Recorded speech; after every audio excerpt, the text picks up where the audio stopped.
2026년 6월 15일 온라인 새벽 만나 기도회를 시작하겠습니다. 이제 다 함께 사도신경 하심으로 우리의 신앙을 고백하겠습니다. 전능하사 천지를 만드신 하나님 아버지를 내가 믿사오며 그 외아들 우리 주 예수 그리스도를 믿사오니 이는 성령으로 잉태하사 동정녀 마리아에게 나시고 본디오 빌라도에게 고난을 받으사 십자가에 못 박혀 죽으시고 장사한 지 사흘 만에 죽은 자 가운데서 다시 살아나시며 하늘에 오르사 전능하신 하나님 우편에 앉아 계시다가 저희로서 선자와 죽은 자를 심판하러 오시리라. 성령을 믿사오며 거룩한 공회와 성도가 서로 교통하는 것과 죄를 사하여 주시는 것과 몸이 다시 사는 것과 영원히 사는 것을 믿사옵나이다. 아멘. 다 함께 찬송가 149장 함께 찬양하겠습니다.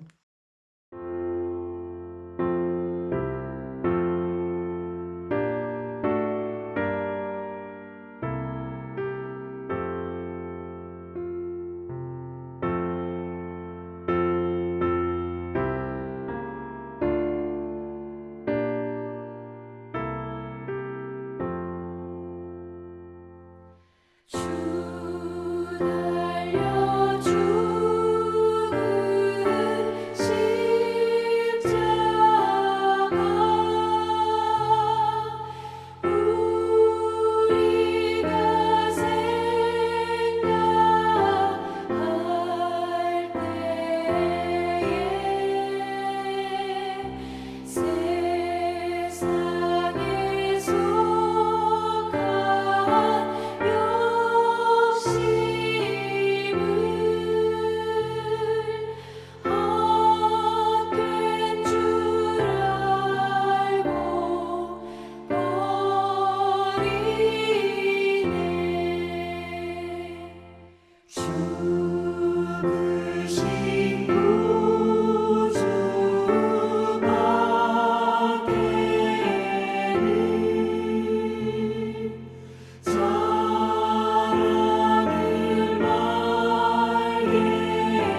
오늘 우리가 함께 나눌 하나님의 말씀은 신약성경 고린도전서 15장 29절에서 34절까지의 말씀입니다. 고린도전서 15장 29절에서 34절까지의 말씀을 공동체 성경 읽기로 함께 읽도록 하겠습니다. 만일 죽은 자들이 도무지 다시 살아나지 못하면 죽은 자들을 위하여 세례를 받는 자들이 무엇을 하겠느냐? 어찌하여 그들을 위하여 세례를 받느냐? 또 어찌하여 우리가 언제나 위험을 무릅쓰리요? 형제들아, 내가 그리스도 예수 우리 주 안에서 가진 바 너희에 대한 나의 자랑을 두고 단언하노니 나는 날마다 죽노라. 내가 사람의 방법으로 에베소에서 맹수와 더불어 싸웠다면 내게 무슨 유익이 있으리요? 죽은 자가 다시 살아나지 못한다면 내일 죽을 터이니 먹고 마시자 하리라. 속지 말라. 악한 동무들은 선한 행실을 더럽히나니 깨어 의를 행하고 죄를 짓지 말라. 하나님을 알지 못하는 자가 있기로 내가 너희를 부끄럽게 하기 위하여 말하노라. 오늘도 새벽 만나 기도를 통해 하나님께서 주시는 말씀의 은혜와 평안이 사랑하는 소문가족 여러분들과 함께 하시기를 축복합니다. 오늘 우리가 함께 읽은 본문은 부활이 없다라고 주장하는 사람들을 향해 바울이 부활신앙이 얼마나 실제적인 삶에 힘이 되는지를 고난과 제의의 문제를 통해 설명하는 내용이 나타나 있습니다. 오늘 우리가 함께 보고 있는 이 고린도전서 15장은 부활에 대한 바울의 긴 이야기를 담고 있는데요. 오늘 본문 바로 앞에 있는 내용을 보시면 고린도 교회 안에 부활이 없다라고 주장하는 사람들이 있었다는 거예요. 예수님의 부활은 인정하되 죽은 자들의 부활은 없다라고 단정하는 사람들이었다라는 겁니다. 그러자 이제 바울이 이렇게 반박하는 거예요. 죽은 자의 부활이 없다면 그리스도도 다시 살지 못하셨을 것이고 그리스도께서 다시 살지 못하셨다면 우리가 전하는 복음도 헛것이고 우리의 믿음도 헛것이다 라고 말하는 것입니다. 그러니까 이 부활이 없는 우리 신앙이라고 하는 것은 마치 이제 안고 없는 찐빵이다 뭐 이런 표현을 이제 자주 쓰잖아요. 그러니까 우리 신앙 자체가 그냥 존립할 수 없다라고 하는 의미입니다. 그래서 이제 그러한 내용에 이어서 오늘 본문에서 바울이 이렇게 얘기를 하는 거예요. 29절 말씀해 보시면 만일 죽은 자들이 도무지 다시 살아나지 못하면 죽은 자들을 위하여 세례를 받는 자들이 무엇을 하겠느냐? 어찌하여 그들을 위하여 세례를 받느냐라고 얘기를 합니다. 그러니까 이거를 이제 세번역 성경으로 보시면 죽은 사람들이 살아나지 않는다면 죽은 사람들을 위해서 세례받는 사람들은 무엇 하려고 그런 일을 합니까?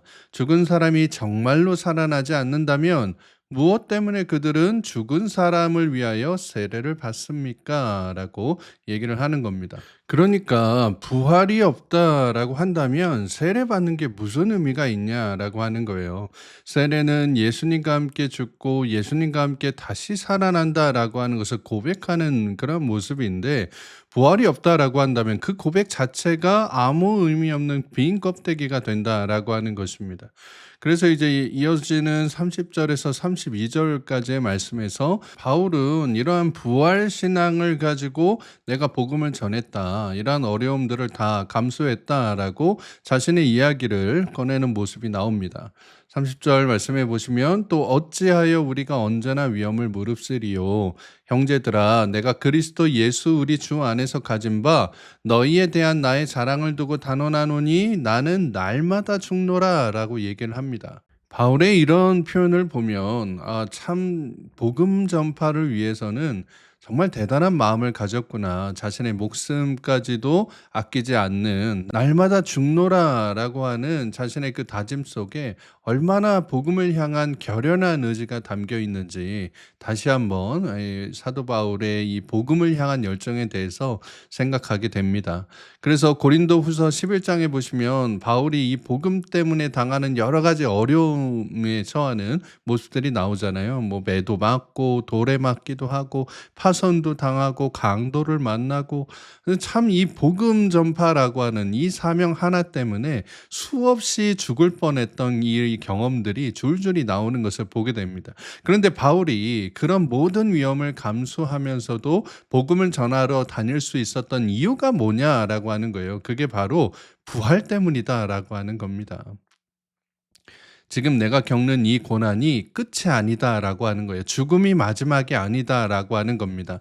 다시 살아나신 예수님처럼 나도 다시 살게 된다는 것, 그 소망이 있었기 때문에 날마다 죽는 것 같은 이러한 고난들도 내가 참 견딜 수가 있었다라고 얘기하고 있는 겁니다. 그래서 32절 말씀해 보시면 이런 표현이 나오잖아요. 내가 사람의 방법으로 에베소에서 맹수와 더불어 싸웠다면 내게 무슨 유익이 있으리요. 죽은 자가 다시 살아나지 못한다면 내일 죽을 터이니 먹고 마시자 하리라라고 얘기를 합니다. 그러니까 이 실제 막 맹수처럼 싸웠다라고 하는 의미가 아니라 이제 사나운 사람들, 이런 사람들의 반대와 핍박을 이제 맹수에 빗댄 것인데, 뭐 바울이 아주 목숨을 걸고 이러한 어려운 모습들, 마치 맹수처럼 달려드는 그러한 사람들의 반대와 핍박을 무릅쓰고 그것을 뚫어내서 복음을 전했다라고 하는 겁니다.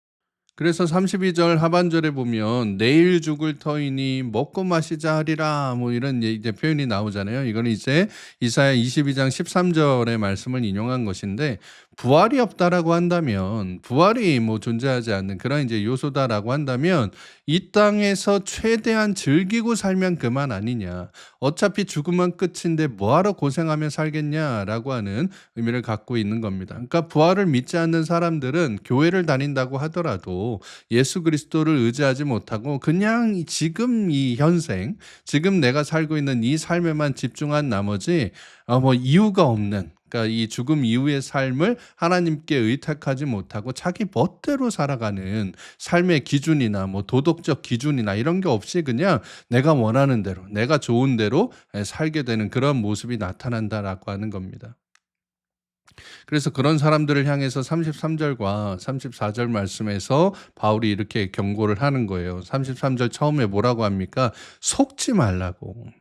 속지 말라고. 악한 동무들은 선한 행실을 더럽힌다라고 얘기를 합니다. 그래서 34절 말씀해 보시면은 깨어 의를 행하고 죄를 짓지 말아라. 하나님을 알지 못하는 자가 있기로 내가 너희를 부끄럽게 하기 위하여 말한다라고 얘기를 합니다. 34절 말씀을 세번역 성경으로 보면 이렇게 이제 권면을 하는 겁니다. 똑바로 정신을 차리고 죄를 짓지 마십시오. 여러분을 부끄럽게 하려고 내가 이 말을 하는 겁니다. 그렇지만 여러분 가운데는 하나님을 아는 지식이 1도 없습니다라고 얘기를 하는 겁니다. 여러분, 우리가 예수님을 믿는다라고 하는 거, 교회를 다닌다라고 하는 거, 신앙이라고 하는 것이 막 흐리멍텅하게 그런 이제 요소가 되면 안 된다라고 하는 겁니다. 이런 사람들, 그러니까 내 삶을 믿음으로 바라보지 못하고 그냥 눈을 한 반쯤 감고 그냥 세상을 바라보는 것처럼 모든 게 희미하고 모든 게 뿌옇고 모든 게 불분명한 그런 사람들이 뭐냐? 바로 부활 소망을 잃어버린 채 살아가는 사람들이다라고 하는 겁니다. 그러니까 내 안에 지금 예수 그리스도의 부활이 있는 사람들은 똑바로 정신 차리고 살아간다는 거예요. 죄를 짓지 않고 살아간다라고 하는 겁니다. 이렇듯 우리가 세상을 살아갈 때에 분명한 하나님의 믿음, 하나님을 향한 예수 그리스도의 부활 신앙을 가지고 살아가야 된다라고 하는 거예요. 그래서 예전에 설교 때도 제가 종종 인용을 했지만 이 신앙이라고 하는 것, 믿음이라고 하는 것, 부활이라고 하는 것은 반반 메뉴가 없다라고 하는 겁니다. 짜장 반, 뭐 아니면 짬뽕 반, 후라이드 반, 양념 반 해서 믿음 한 절반 정도, 아니면 세상적인 그런 모습들 절반 정도 해갖고 요거를 그냥 좀 이렇게 오물조물하면서 이거 좀 힘들면 이쪽으로 가야지, 이쪽이 또 힘들어지면 저쪽으로 가야지 하면서 내가 어떤 신앙을 갖고 살아가는지 누가 봐도 잘 모르게끔 흐리멍텅하게 살아가는 그러한 사람들이 되어서는 안 된다라고 하는 겁니다. 사랑하는 여러분, 오늘 본문이 우리에게 주는 메시지가 뭡니까? 우리가 살아가다 보면은 고난을 당하는 순간들이 반드시 온다라고 하는 거예요. 그게 뭐 삶의 현장의 어려움이든 어떤 환경적인 어려움이든 아니면 내 안에 스스로의 고난과 고통이든, 그러니까 뭐 몸이 아프고 사람의 관계가 힘들어지고 일이 뜻대로 안 되는 것 같고 기도해도 응답이 없는 것 같고 열심히 살았는데 남는 게 없는 것 같고, 그럴 때 우리 마음 한편에서는 이 부활 신앙의 의문이 생기게 된다라고 하는 겁니다. 아이, 그냥 편하게 살면 안 되나? 그냥 세상 사람들이 하는 그런 방법대로 그냥 살아가면 안 되나? 내가 뭐 굳이 이렇게까지 믿음을 지켜야 되나? 라는 그러한 생각이 들 때 오늘 사도 바울이 이야기하는 거예요. 그 고난을 버티게 해주는 게 바로 부활 소망이라고 얘기를 하는 겁니다. 그래서 지금 내가 겪는 이 모든 고난이 끝이 아니다. 예수님께서 다시 살아나신 것처럼 나도 다시 살게 된다는 거, 그 부활 소망이 있기 때문에 지금 내 고난을, 오늘 하루의 수고를 견딜 수 있다라고 하는 겁니다. 그래서 사도 바울이 얘기하는 게, 이러한 부활 소망이 있는 사람은 삶의 방식이 변화가 된다는 거예요. 그걸 이제 성경적인 말로 거듭났다라고 얘기를 하는 겁니다. 그러니까 전에는 뭐 내일 죽을 거니까 이제 뭐 먹고 마시자, 뭐 이후에 삶이 없으니까 그냥 현생을 즐기자, 뭐 이런 이제 모습을 보이면서, 그렇기 때문에 의보다는 죄가 더 가깝고 하나님에 대한 믿음보다는 이 사탄의 죄악, 이 유혹에 좀 더 가까운 삶을 살아가고 있다라고 하는 것인데, 이 세상에서의 삶이 끝이 아니라면 내가 다시 시작하는 또 다른 차원의 삶이 나를 기다리고 있다면, 내가 그 삶을 위해서 오늘 내가 의를 행하고 죄를 이기면서 살아가자. 그것이 바로 부활 소망이 우리 삶에 만들어내는 변화, 즉 거듭남이다라고 하는 것입니다.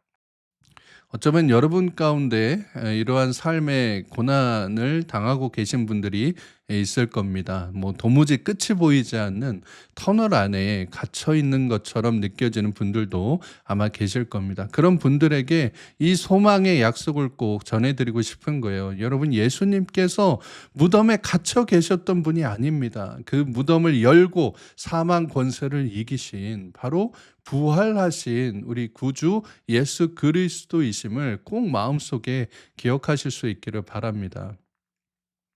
그래서 그 소망을 붙들고 오늘 하루도 깨어서 여러분 가운데 삶에서 일어나는 모든 역경 가운데 그 뒤에 계시는 부활하신 예수님을 바라보면서 죄와 유혹의 길에 달려가는 것이 아니라 의와 복음의 길로 담대하게 나아가실 수 있는 사랑하는 모든 성문의 가족들 되시기를 주님의 이름으로 축복합니다. 함께 기도하겠습니다. 사랑과 은혜가 풍성하신 하나님 아버지, 오늘도 새로운 날 주심에 감사드립니다. 오늘 이 새벽에 우리에게 말씀을 통해 부활 소망이 그저 먼 훗날의 이야기가 아니라 오늘 이 고난을 견디게 하고 오늘 이 죄를 이기게 하는 살아있는 능력임을 깨닫게 하여 주시니 감사드립니다. 날마다 죽는 것 같은 고난 가운데도 부활의 소망을 잃지 않고 깨어 의를 행하며 흔들리지 않는 믿음으로 살아가는 우리 모든 성문의 권속들이 되게 하여 주시옵소서. 그래서 지금 힘든 터널을 지나고 있는, 인내하고 있는 우리 교회 모든 지체들에게 부활하신 주님의 살아계심이 친히 느껴지게 하여 주시고, 그 소망으로 오늘 하루도 다시 일어설 힘을 허락하여 주시옵소서. 거룩하신 우리 구주 예수 그리스도의 이름으로 기도드리옵나이다. 아멘. 주기도문으로 기도회를 마치겠습니다. 하늘에 계신 우리 아버지여, 이름이 거룩히 여김을 받으시오며 나라의 마옵시며 뜻이 하늘에서 이룬 것 같이 땅에서도 이루어지이다. 오늘날 우리에게 일용할 양식을 주옵시고 우리가 우리에게 죄 지은 자를 사하여 준 것 같이 우리 죄를 사하여 주옵시고 우리를 시험에 들게 하지 마옵시고 다만 악에서 구하옵소서. 대개 나라와 권세와 영광이 아버지께 영원히 있사옵나이다. 아멘.